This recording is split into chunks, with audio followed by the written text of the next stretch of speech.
I sentence you to death, Claudius, in the most beautiful possible way.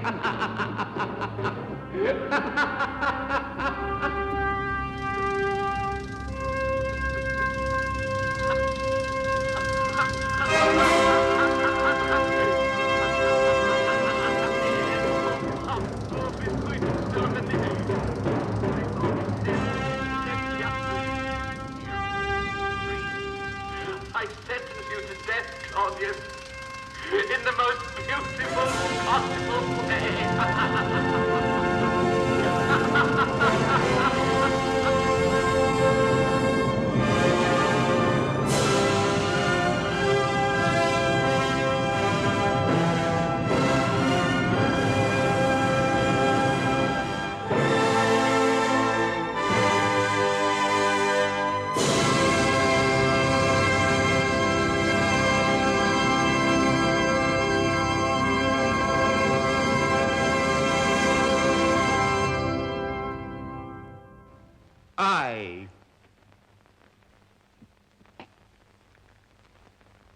Claudius will tell you how to frame your laws. Profiteering and bribery will stop.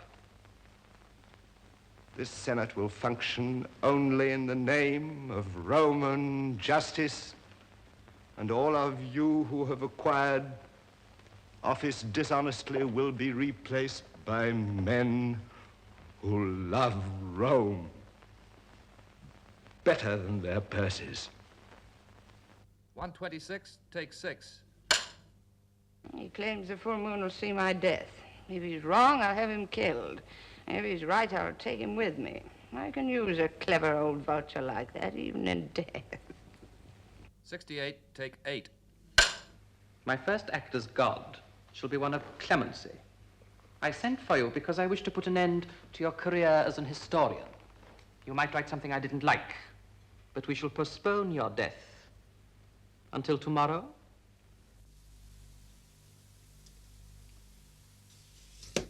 Charles Lawton, Flora Robson, Emily Williams, in a film that was made 28 years ago. And this is the first time it's ever been shown. Since 1937, it's been lying in tins, collecting dust in the film vaults, forgotten. It was the first time that anyone had tried to turn Robert Graves's book into a film. But it was an ill-fated attempt, and it was abandoned after only a few weeks' shooting.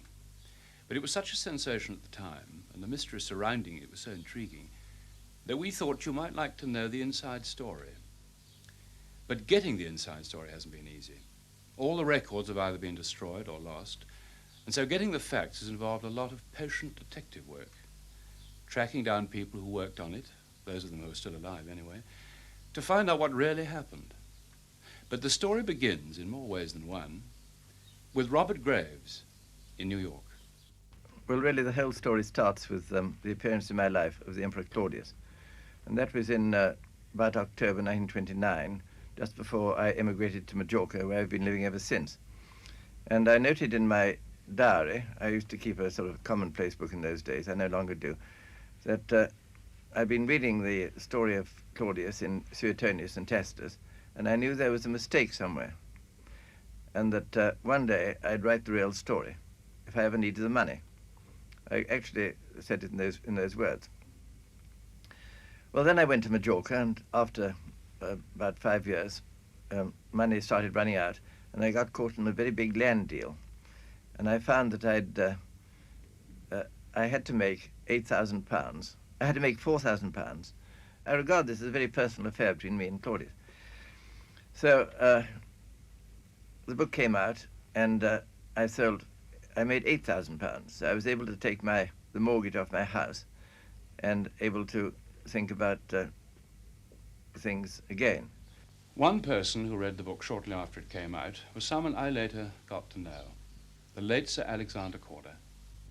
Corder at this time, and this was the early 1930s, realized, like everyone else did, that there was no hope for the British film industry as long as Hollywood continued to dominate the world market. Production companies had long ago given up the unequal struggle and were reduced to turning out inferior little pictures as quickly and as cheaply as possible to meet the government quota, hence the rather disparaging label quota quickies. Well, against all odds, Korda made up his mind to fight a lone battle and make a prestige picture which would challenge the best of Hollywood. He decided to concentrate on historical subjects, on a budget which even then was absurdly small. He produced and directed The Private Life of Henry VIII with Charles Lawton. It was a fantastic success and made a fortune. And even more amazing, it caused a sensation in America.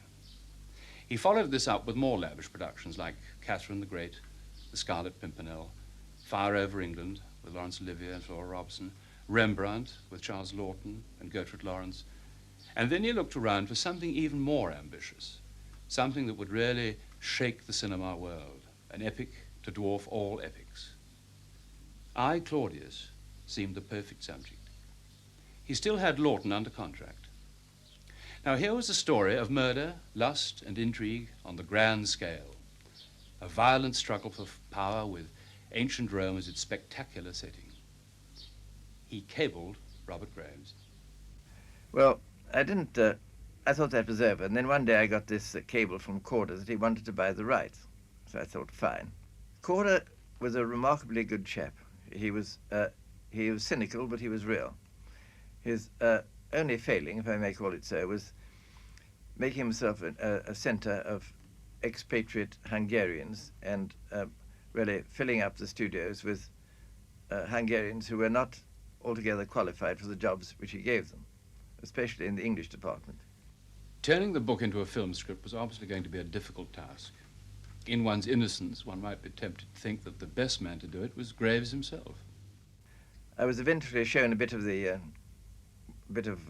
some sort of script in which a character comes in, I think Caligula comes in and says, "My armies are revolting," which is seemed rather odd use of English. There's a lot of revolting in the script besides. I don't know who wrote it.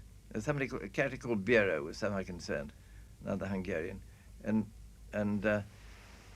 it was, I was allowed, even given money to write a script, which I did, but of course that was filed somewhere. Another surprising thing was that Korda, for various reasons, had no intention of directing the epic himself. Instead, he turned to a friend of his from Hollywood, a man who was already something of a legend, the great Joseph von Sternberg, the man who discovered Marlene Dietrich and directed the film that made her famous, The Blue Angel. Today, Sternberg lectures in the Department of Theater Arts in the University of California, Los Angeles. 30 years is, almost 30 years is a long time to remember, but I recall very definitely that I had an engagement with, I was in a nursing home, and I had an engagement with Louise Atwill and Mrs. Wallace Simpson, and that it was the afternoon when she had to leave England, and Alex Korda came instead and told me that the appointment was off, and brought to me 2 books by Robert Graves, and told me that he wanted me to direct Lawton in Claudius. I asked him why, and he told me that he was no longer able to direct Lawton, and that I should take over the direction of this work, which I read. There were 2 books by Robert Graves, and I thought they were magnificent material. The next day, Lawton himself came, brought me some grapes, and asked me to direct him. Lawton and Oberon had been cast by Korda, and I had no control over that. And I went to work and designed the costumes and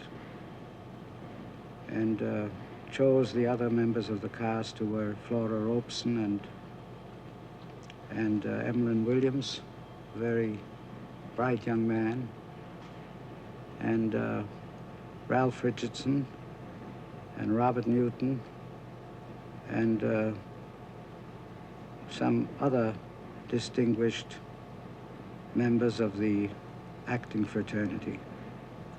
So now the cast included Merle Oberon, Flora Robson, and Emlyn Williams. Robert Newton, alas, is no longer alive. And when we asked Ralph Richardson what he remembered about it, he said, nothing. I was never in the cast. But at the same time that Sternberg was talking to us, Merle Oberon was at her home in Beverly Hills. She has her own version of how and why Corder wanted to make I, Claudius.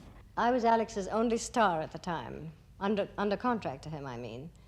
I had done not very much. I was very young, but they'd all been very successful.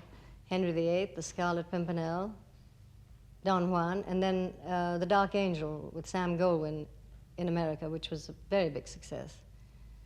And I think Alex wanted to really make me the big star. And so he bought I, Claudius, and cast Charles Lawton as Claudius and Messalina for me. And then Alex decided that he would get von Sternberg to direct me, because von Sternberg was a woman's director. He just wanted to give me everything he could to make me shine. She was to be a beautiful 15-year-old virgin, forced to marry her 50-year-old cousin Claudius, this stumbling, stuttering object of ridicule. Messalina, who then degenerates into a depraved libertine whose name has become a byword for immorality, but extraordinarily difficult part which any leading actress would have given their eye teeth to play. Claudius's nephew was one of the most vicious, dissolute, and perverted tyrants of all time. A psychopath who made himself emperor by slaughtering all his imperial relatives and anyone else who happened to get in the way. A wonderful part, this, for Emlyn Williams. Yes, it was indeed a marvelous part. I've just been refreshing my memory. As a matter of fact, I had worked for Corder already, oddly enough, with Merle, too, and Robert Donat. It was Merle's second picture, I think, and my second picture, and Robert's first, in a film called Men of Tomorrow, about 5 years before this. And for the year or two before the I, Claudius, I'd been in my own play, Night Must Fall, in London, and during it, Corder asked me to supper with him, which was very flattering, in his flat, and we talked, and he said he would like to do, or to hear any ideas I had on any films I wanted to do, and we talked at length about a film about Nijinsky, which I'd always wanted to do, and that I should write it and play it, and also a film that I was very interested in the idea of, a film about the Rattenbury murder case for Merle and for Laurence Olivier. But things, as so often happens, changed, and I went to America with my play, and all that sort of came apart. When I came back, I was rung up by my agent to play Caligula. And I suppose as I had been spending the last 2 years lugging a hat box around with in it a woman's head, I suppose I was considered not bad casting for this little part. Flora Robson, who in her younger days seemed condemned to play elderly character parts, was to play her oldest one yet, the 80-year-old Livia, widow of Emperor Augustus and grandmother of Claudius. When we called on von Sternberg and Merle Oberon, Dame Flora Robson was also nearby, in Hollywood, working on a John Ford picture for Metro-Goldwyn-Mayer. She was staying in the home of her friend, the actor John Abbott. I was then under contract to Sir Alexander Corder, and a little disturbed because I got so many very difficult character parts to play. I had just played Queen Elizabeth I of England, in which my clothes were so tremendously heavy. One dress weighed 200 pounds, and walking up and down those long corridors, I finished panting for breath in the middle of this. I also had a false nose and rather heavy crowns on my head, which would press into my head to make my head ache. This one, I played the old Empress Livia Augustus, who was over 80, And I had the most difficult makeup.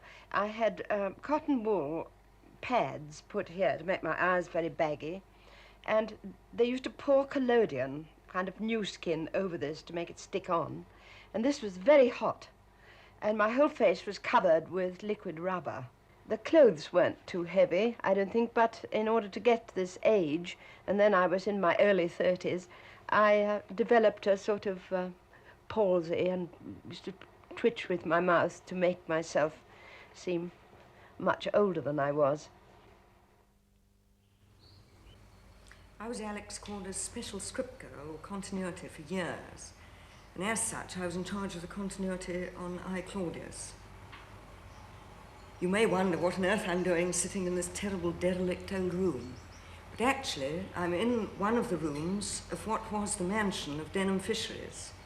And years ago, when we made this film, about 28 years ago, I think it was, when the filming was taking place in the studios at the other end of the ground, this old house was the production headquarters.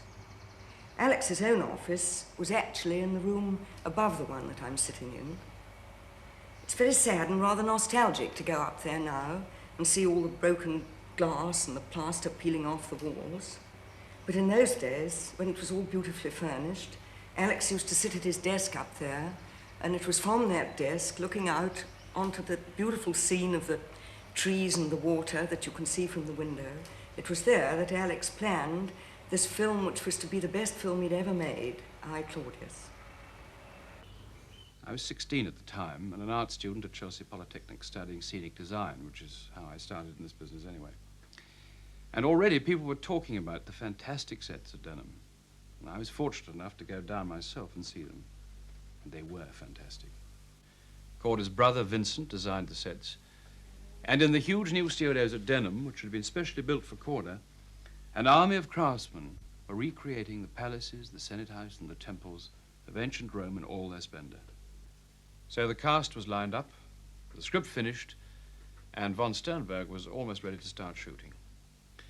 The lighting cameraman was the late Georges Perinal, one of the world's greatest photographers. On February the 15th, 1937, von Sternberg walked onto the set and began to shoot the epic that was to be Corder's biggest, most lavish picture. We're going to see the rushes exactly as they were shot, and now shown for the first time. Members of the imperial family are arriving for the ceremonies deifying the late Emperor Augustus, who had ruled for 45 years, and now is to be made a god by order of the Senate. The voice shouting instructions is von Sternberg's. Flora Robson, as the ancient Empress Livia, widow of Augustus, arrives first. All right, go ahead, take your position. Liver, come on.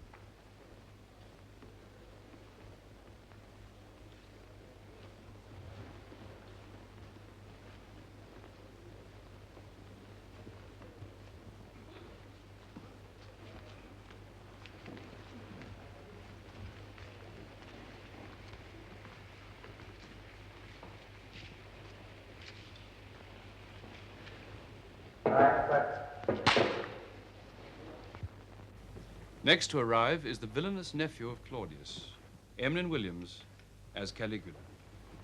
Right, cheer!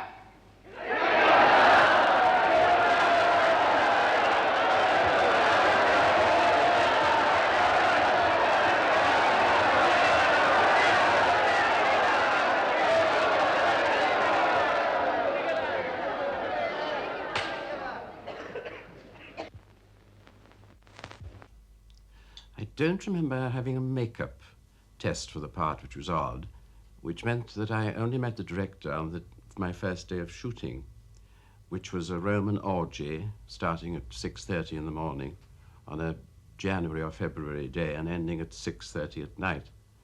I was introduced to him, and he took me aside and was extremely polite and said, this part, you know, is a very cruel, degenerate man. And I said, yes, I see that.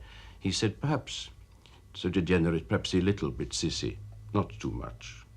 And I was glad of that because I had had my fittings for the costumes, which looked to me a little bit like, I think, 2 hostess gowns I was going to wear, and a couple of short cocktail numbers, and a false fringe.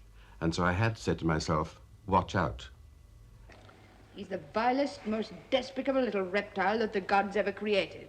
He's unscrupulous, dishonest. Vain, spiteful, lecherous, and cruel. You flatter me. Enough, be silent. Say that last thing again and turn your face. Just the last line, cueing him. Turn your He's face forward. unscrupulous, dishonest. That's right. Can I have it again, sorry? He's unscrupulous, dishonest. Vain, spiteful, lecherous, and cruel. You flatter me. Enough, be silent.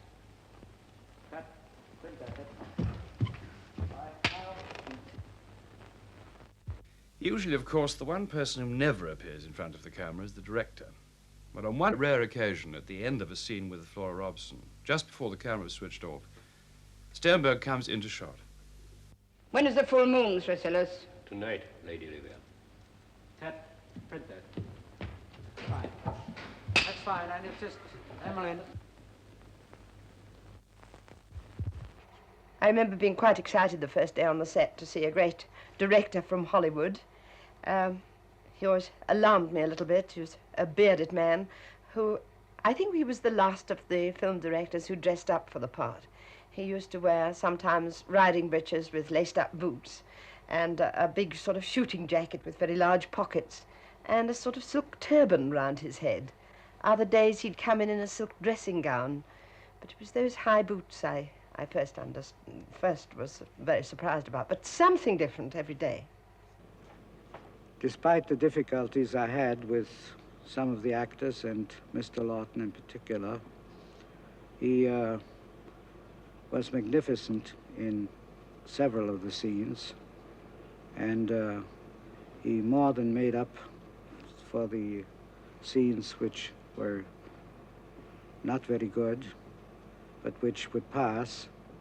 And he particularly, I remember one scene where he walks down after arriving in a litter and was very satisfactory in everything he did.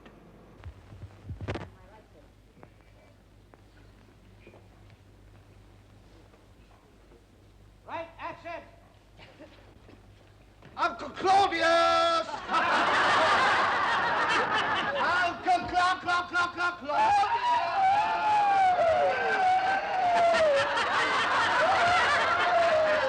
What will the chief do without you, Uncle? We're going to be to the Jones when you get back home.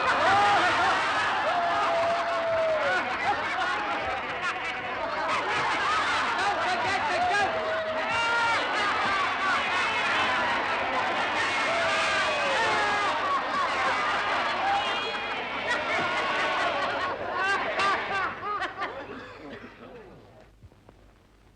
I don't think I had any trouble with anyone, with the exception of Lawton, who had some difficulty in getting into his part. I had worked with Charles. Well, I didn't work with him because I did my little bit in Henry VIII 2 days before, after he finished the picture. But he was always so nice to me. As a matter of fact, the first day's shooting, when we were all in our costumes and taking publicity stills, I looked at some of the other girls and I thought they looked so pretty with all their natural curly hair, and here was I with my very straight Anne Boleyn hair and the headdress, and I mumbled something about going up and making my hair all curly, and Charles said to me, "You dare, and I'll kill you." And really rather a sad experience, because I knew and respected Charles as a great actor, and suddenly something very very odd happened to him.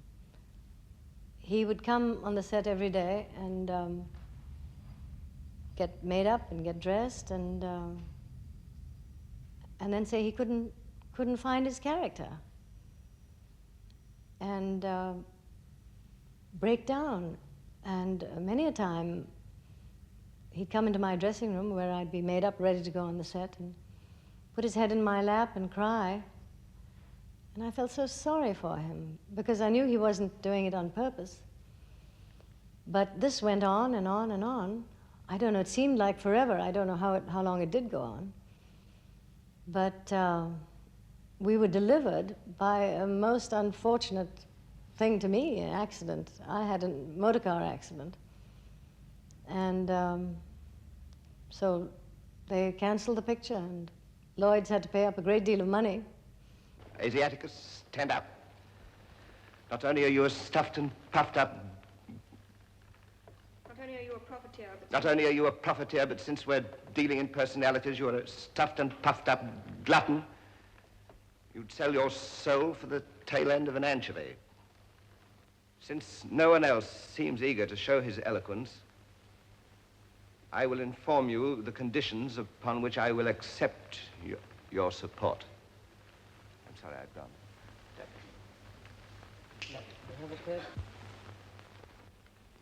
Since no one else seems eager to show his eloquence, that's the wrong word. What? My Lord Sentius, I did not know you could also stutter. I thought your talents were confined to neighing like a horse. Is there anyone else who wishes to call attention to my misfortunes? That's the broadest East End Cockney I've ever heard in my life.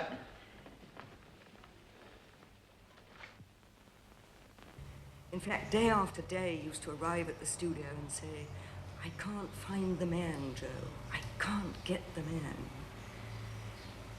And he had the idea that perhaps if he started on a different sequence, he could work himself into the film.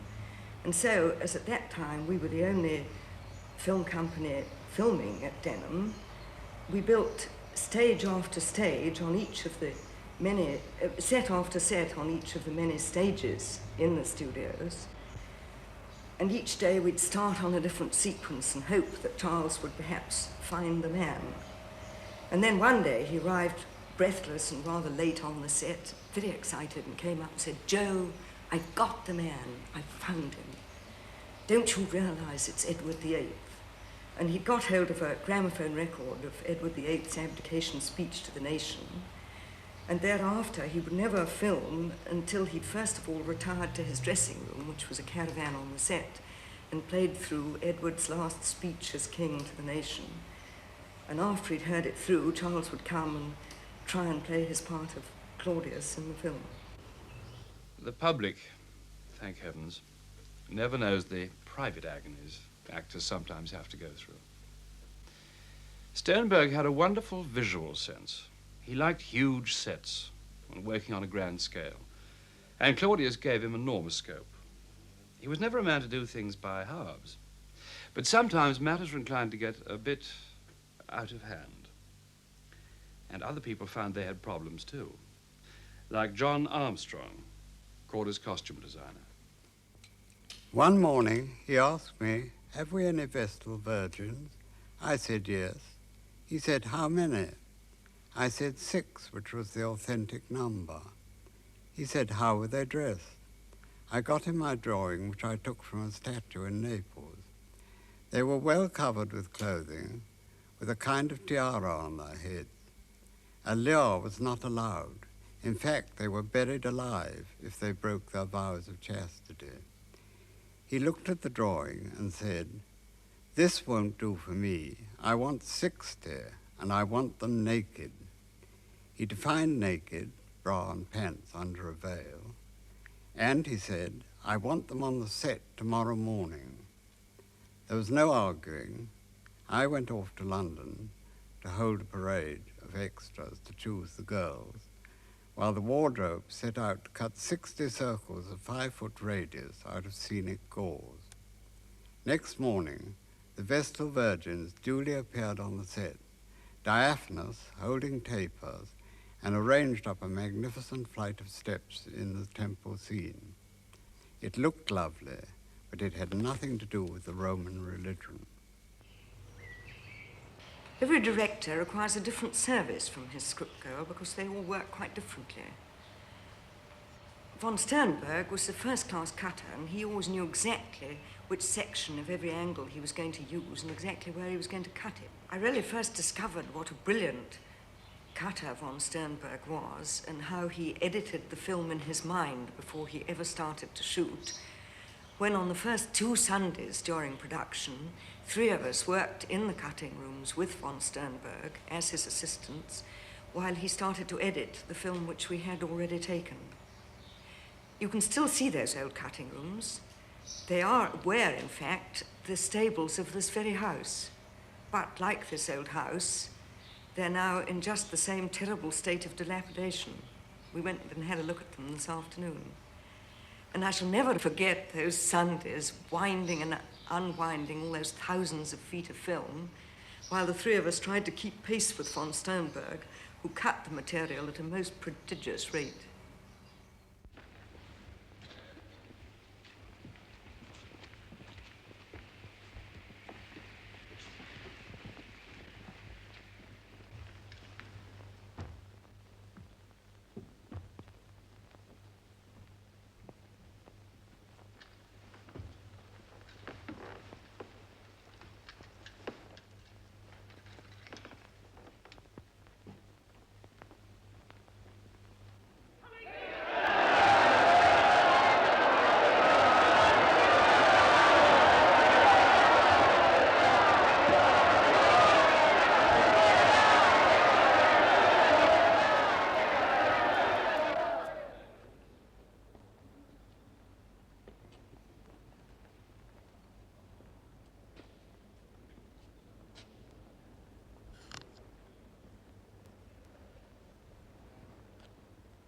Uncle Claudius! Uncle Claudius!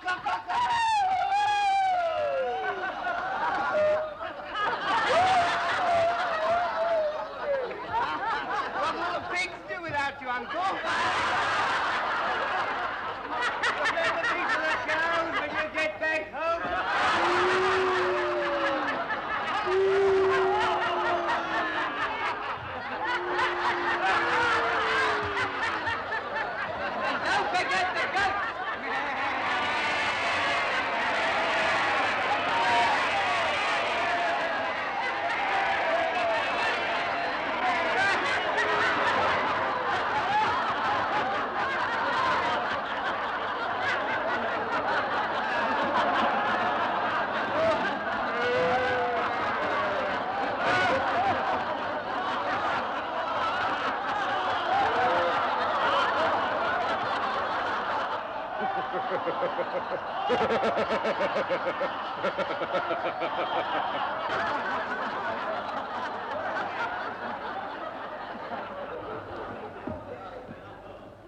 How wonderful to see you again, dear Uncle Claudius.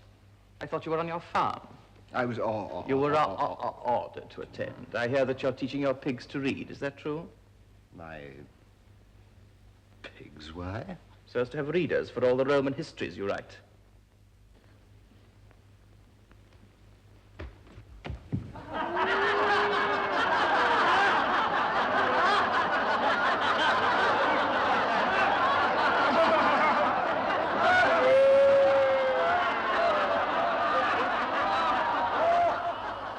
Stop that rebel laughing.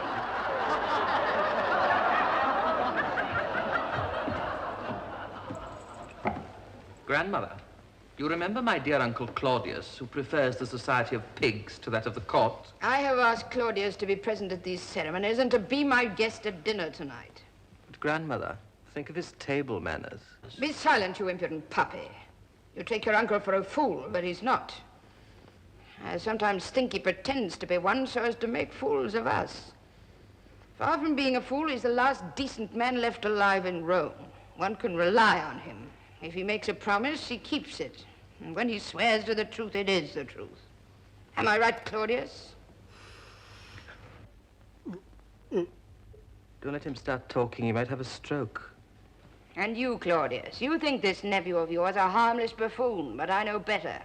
He's the vilest, most despicable little reptile the gods ever created. He's unscrupulous, dishonest. Vain, spiteful, lecherous, and cruel. You flatter me. Enough, be silent. I shall remember, Uncle, that you are not quite so stupid as you would like me to believe you are.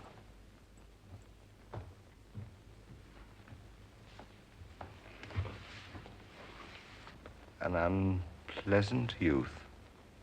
Be careful of him, Claudius. He's the next emperor of Rome. That old charlatan has read the stars, and he also predicts, and that's why I sent for you, Claudius, that I haven't much longer to live. When is the full moon, Thrasylus? Tonight, Lady Livia. He claims the full moon will see my death. If he's wrong, I'll have him killed. If he's right, I'll take him with me. I can use a clever old vulture like that, even in death.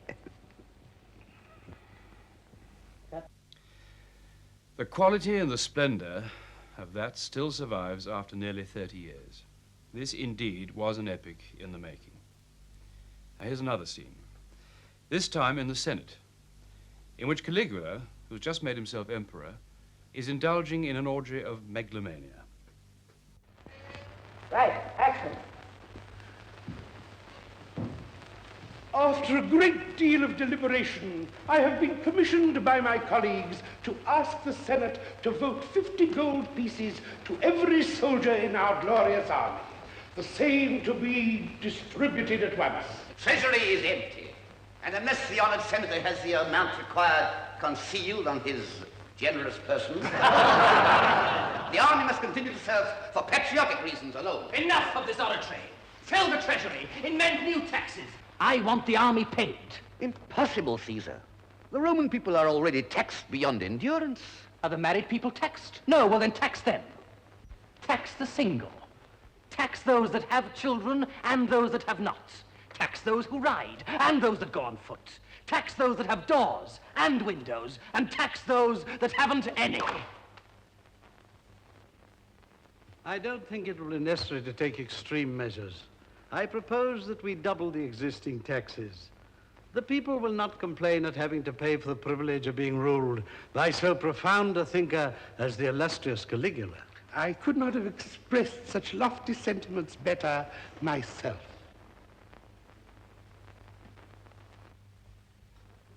I knew that the Senate would find a way out of the present difficulty, and I have therefore prepared to reward it.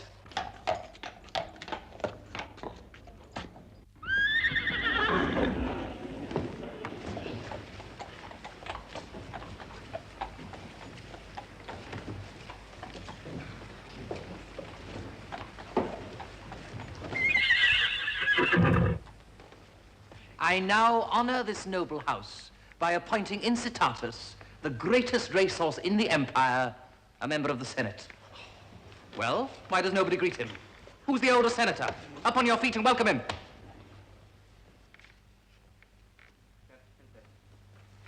That's better. Bascom, I still get it in. I've always felt really very sorry for that horse, because there's never been an entrance in any film for man or beast as much built up to as this one, as you've just seen. And you hear the horse's hoofs off, the horse was there, and because of an accident, the scene was never completed, and as far as we know, that poor horse is still waiting to come on. I do remember that day vividly, because it was my last day. I didn't know it, but it was my last day, and I was standing around, as you've just seen, and waiting to go on, and one of the stagehands was standing there next to the horse. It was dying to go on, and the director was standing not very far away in his costume, and this member of the crew turned to me and said, "You know, if you put old Joe on that nag, you know, he might win the Grand National next month." That was the last day. And now Lawton again. Claudius found life less nerve-wracking and certainly a good deal safer, well away from the plotting and the throat-slitting that was going on in Rome. And so he lived quietly on his farm at Capua. And then one day, he sent for his doctor.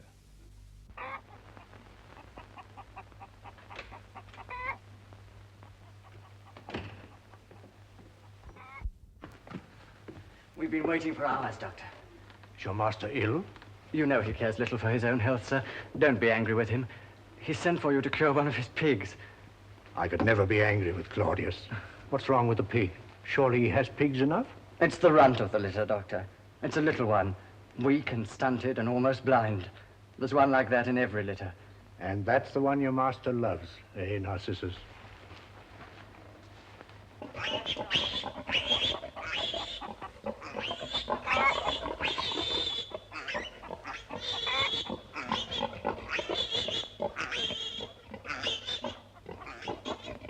Let me see the little patient. Claudius, bad news, that's why I'm late. Rome's a madhouse. Tiberius has been dead for a week and no one knew. Who's emperor? Caligula. They say that he choked Tiberius to death with a pillow and tore the ring from his finger even before he'd stopped breathing. Caligula. Emperor. His soldiers tear people out of their homes in the darkness of the night. It's fortunate we live in the country, Claudius. Who knows Caligula's blacklist?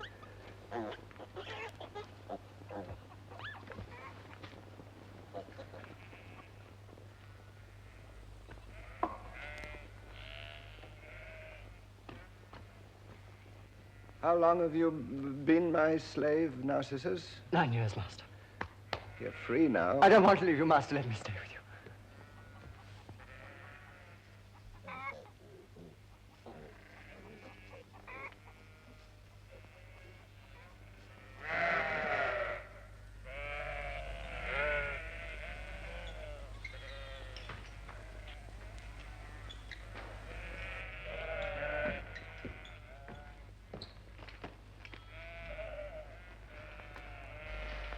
Are you on Caligula's blacklist? Then there's still time for you to flee. It'll be months before your turn. You can easily leave. My speech and my foot would betray me anywhere. Besides, why shouldn't Rome's misfortunes be mine?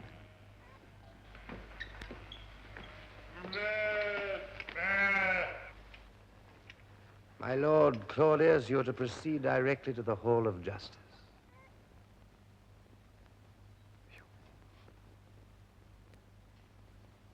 What do you want with him? He's never harmed a fly. We're not here to judge him, but to arrest him. I'm his doctor. He's ill. Not ill enough. My orders are to bring Claudius or his body. What are you going to do? I'm more frightened than I thought I'd be.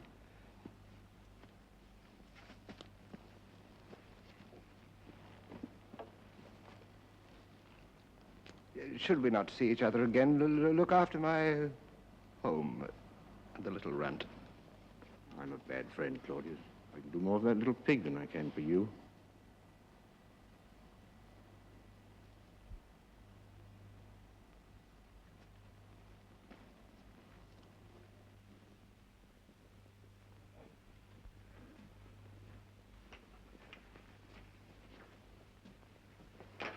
Come on. Have I been here long? 7 days since the Emperor became ill. He must be feeling better now that he's asking for you.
Claudius, where have you been? Go in at once. He's asking for you. But be careful. He's in a dreadful state. Who's in there? Muser, his doctor. He's kept him in a room without any fresh air for a week. It's impossible to breathe in there. What does he want with me? I don't know, but whatever it is, humour him. Because if you don't, he'll kill you. He's got a sword. Thinks he's become a god. He's mad. He always was, but now he's worse than mad. He's possessed.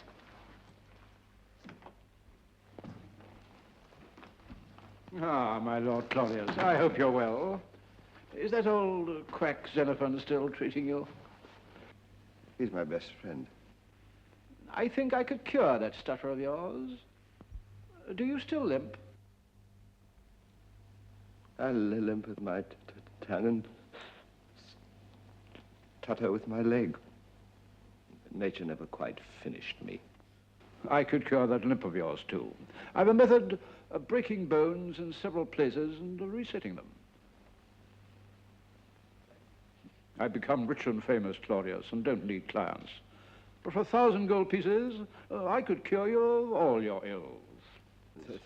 Thank you, Doctor. I was born a battlefield of disease. I nearly died 3 times before I was 2 years old, and besides the usual ration measles, which made my left ear slightly deaf, I had malaria, erysipelas, and colitis. I also acquired with apparent ease infantile paralysis, which shortened my left leg. And in the last few years after eating, I have an appalling pain in the pit of my stomach, but I shall be pleased to remain as I am if I get out of that room alive.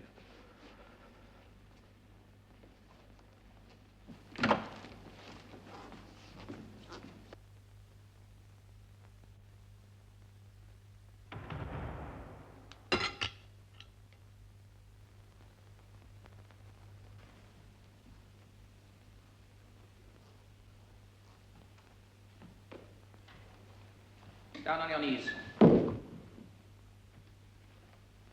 How dare you remain standing in my presence? I'm on duty, Caesar, and a soldier cannot kneel and guard his emperor at the same time. You insolent fool. Down on your knees!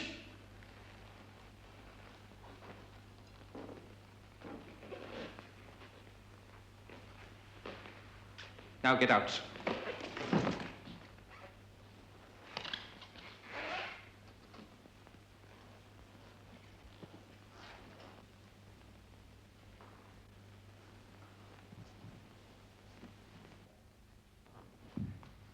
It's good to see you're better, Caesar. I haven't been ill. I'm simply undergoing a change. It's the most momentous transformation that any human being has ever achieved.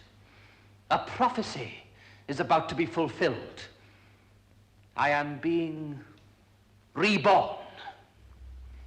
I hope your condition is not too painful. It is painful to be one's own mother. Well, idiot! Can't you see any change in me?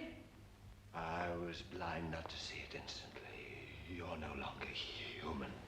May I be the first to worship you as a... It took you a long time to perceive that I'm no longer human.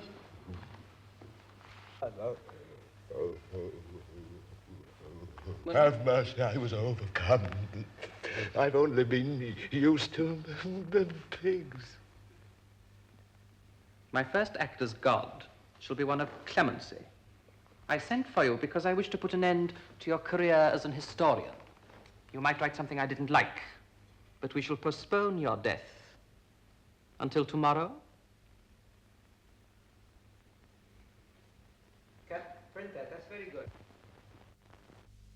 I don't know how much Edward VIII had to do with that. And alas, we can't ask Lawton. But I think that in that sequence, although Williams has the dominant part and position, it's Lawton you watch because of this extraordinary sense of humility and shame, underlying which is this wonderful sense of humanity and humor, and strength, too. Perhaps these were the very qualities that Lawton found in Edward VIII. One doesn't know. Anyway, in the next scene, we find out why Caligula had decided to postpone the death sentence on Claudius. It takes place in Caligula's palace. just after Messalina has performed a dance specially arranged by Caligula himself.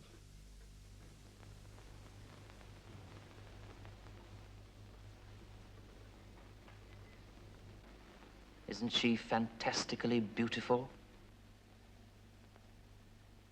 Fantastically beautiful. Just as you, my dear uncle, are fantastically ugly. What do you think of him, Messalina? Just look at him. He's more dead than alive. He's only waiting for me to find an interesting way to kill him. But does he fear death? No, he just squats there trembling with your beauty. Isn't that so, Claudius?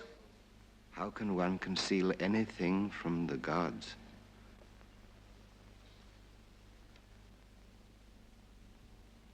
Claudius, I've decided. You shall die an exquisite death.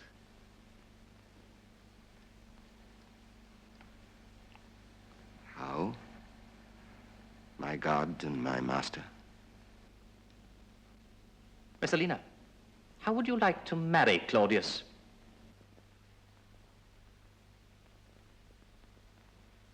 My family have other plans. What plans? I'm promised in marriage to another. Who? Valens. Valens? He's no one of importance, Caesar. A captain of your bodyguard. So you don't wish to marry Claudius, Messalina?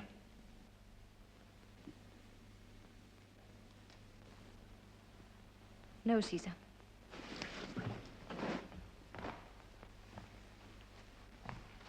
Get up.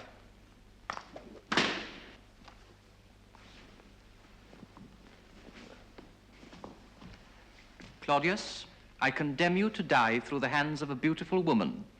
To kill an ugly old man with a young wife. That's my decision. This union should be an event for all Rome. Eh, Senator? And for the medical profession, Doctor. An old idiot and a young dancer. A remote descendant of Julius Caesar married to a remote descendant of Augustus. What do you think the result will be? A pair of crutches. You Caesars own you how stupid your jealousies are. Come now, you two. Embrace. Give me a sample of your affection. Behold, I am generous as only a god could be. I sentence you to death, Claudius, in the most beautiful possible way.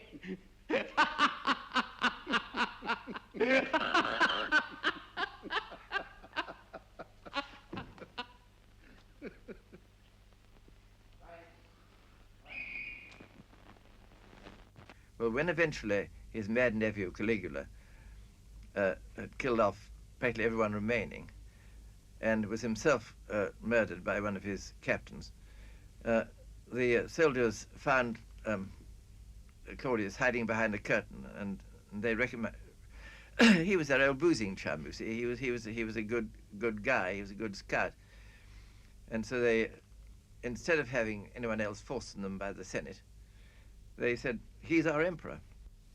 My two captors pushed their way through the crowd, dragging me behind them. Gratus called out, "Hey, Sergeant, look whom we have here. Bit of luck, I think. It's old Claudius. What's wrong with old Claudius for emperor? The best man for the job in Rome, though he do limp and stammer a bit." 161, deck 6. Right. Gentlemen, the suggestion that we improve the election of a half-wit is an insult to this distinguished assembly.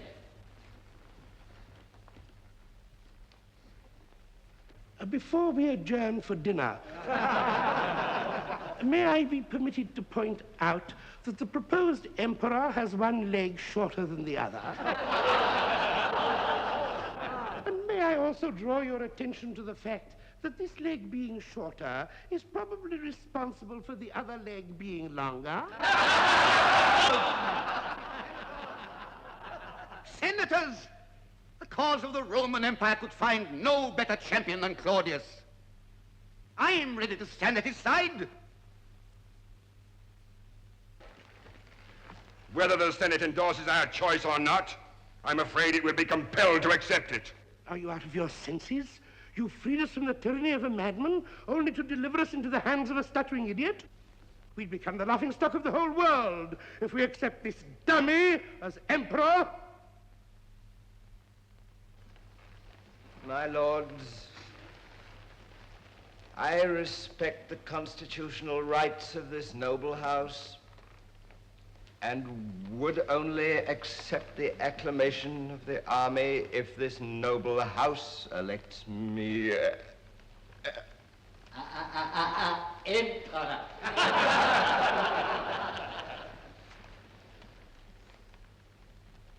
My Lord Sentius, I did not know you could also stutter. I thought your talents were confined to neighing like a horse.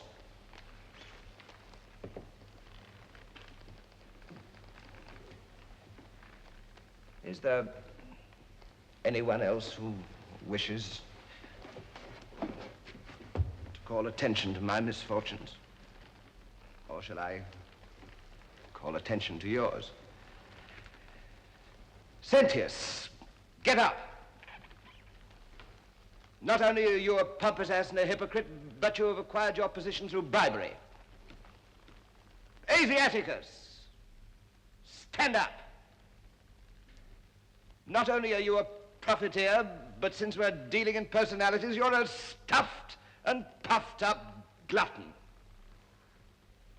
You'd sell your soul for the tail end of an anchovy. Silius, get up. You're rarely heard and your name is never mentioned, but you control the Senate with gold accumulated by providing worthless grain to the people and faulty supplies to the army. Since no one else seems eager to show his eloquence, I will inform you of the conditions upon which I will accept your support. I, Claudius, will tell you how to frame your laws. Profiteering and bribery will stop. The Senate will function only in the name of Roman justice. And all of you who have acquired position dishonestly will be replaced by men who love Rome better than their purses. I will break everything rotten in this Senate like an old dry twig. On that basis only will I become your emperor. Now let me hear your objections.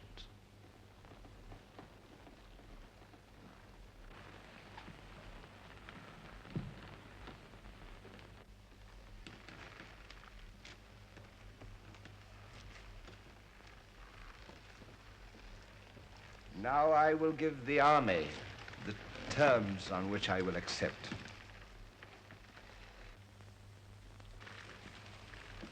Caligula was murdered.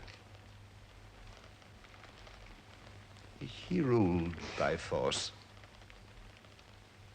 But a state such as I hope to establish cannot condone murder.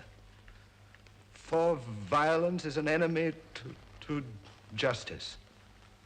And in the name of justice, I call upon the murderers of Caligula to step forward. We killed a tyrant, Caesar. But you broke your solemn oaths as Roman soldiers to protect your emperor. You didn't strike for your country. You killed in the name of your own private grudges. I was with you, Cassius, when the tyrant kicked you, but you were not content with one single murder. You caused the death of Caligula's wife and of hundreds at the palace. What fate do you consider you deserve? Death, Claudius.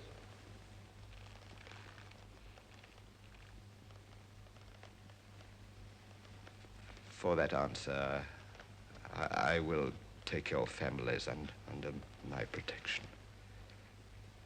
But for the crime of murder, I must sentence you, Cassius, and you, Lupus, to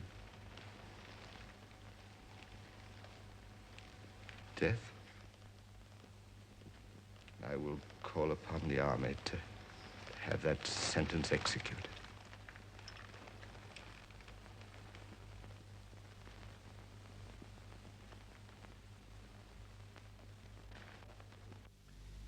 I think personally that this is one of the most moving, beautiful, and powerful speeches I've ever seen on a screen. It ranks in greatness and splendor, to my mind, with Olivia's Crispin Day speech in Henry V, and on another plane it has the humor and the honesty and the pain of Judy Garland's dressing room scene in A Star is Born. Lawton here proves that he was kissed with genius. And I'm not in the least surprised that he went through such agony and despair in bringing Claudius alive to the screen, because to me, in that scene, Claudius is alive, and resurrection is never easy. He's one of the people who you could really apply the word genius to.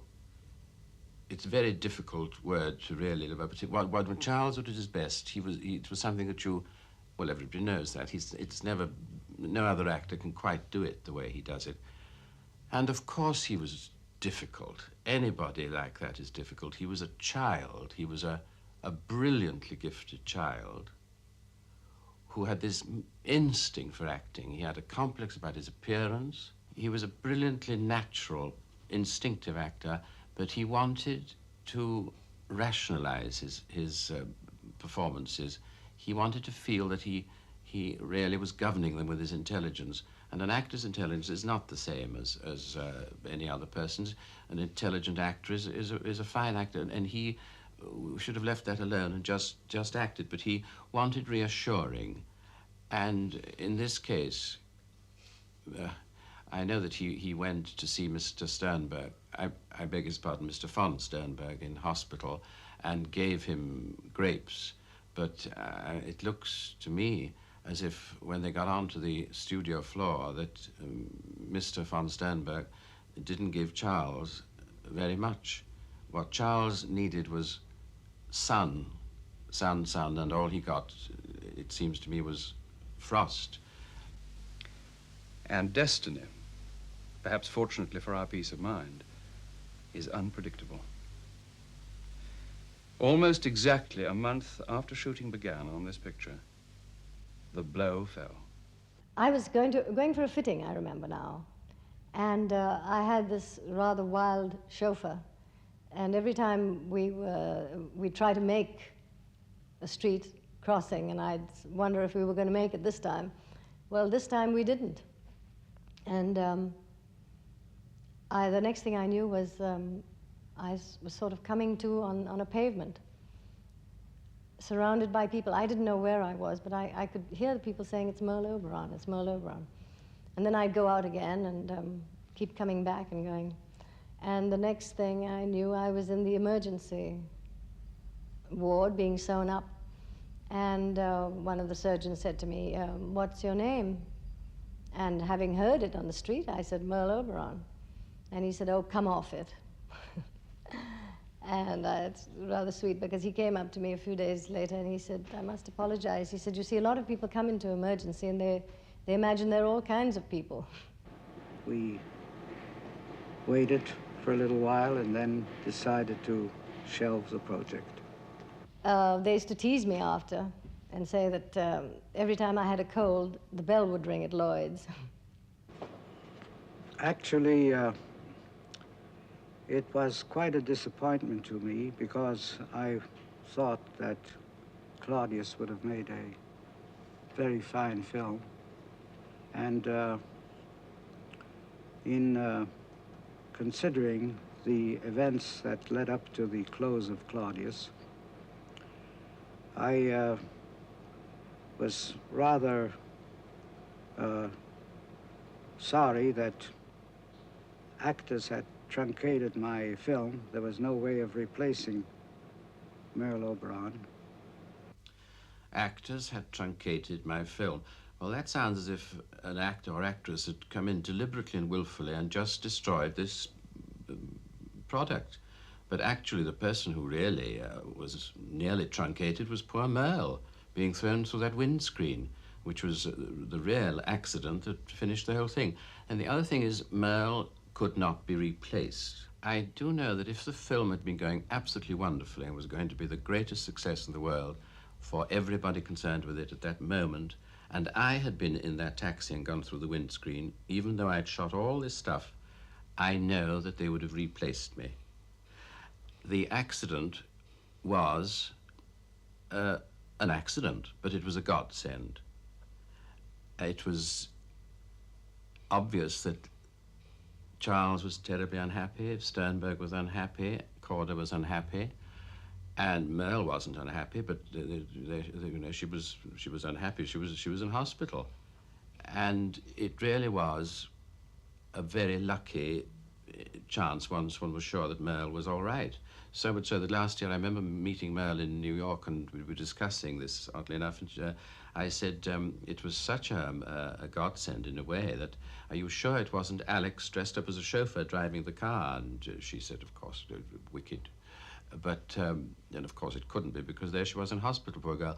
But I'm sure that once they realized that beautiful face of Merle's, which was cut, was not going to be permanently damaged, I think they all sent her flowers, heaved a sigh of relief, and said, cut. The rushes were terrific. They said it would have been von Sternberg's greatest film, and certainly what I saw of Lawton and Robson and Merle Oberon was terrific. But A Beautiful Dream was ended because Claudius just didn't want it.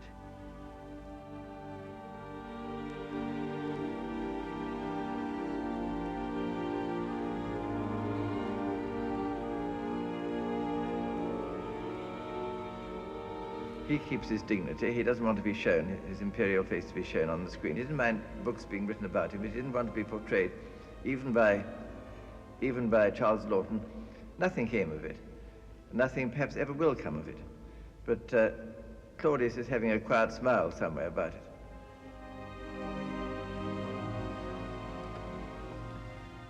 I wonder if that's really going to be the end of I, Claudius, or if someone else will make another attempt at it.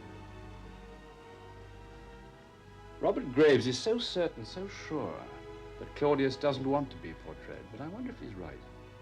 I'm only wondering, really, because of something Claudius himself says at the very beginning of the book. It is addressed to posterity, yet my hope is that you, my eventual readers of 100 generations ahead or more, will feel yourselves spoken to, as if by a contemporary, as often Herodotus and Thucydides, long dead, seem to speak to me.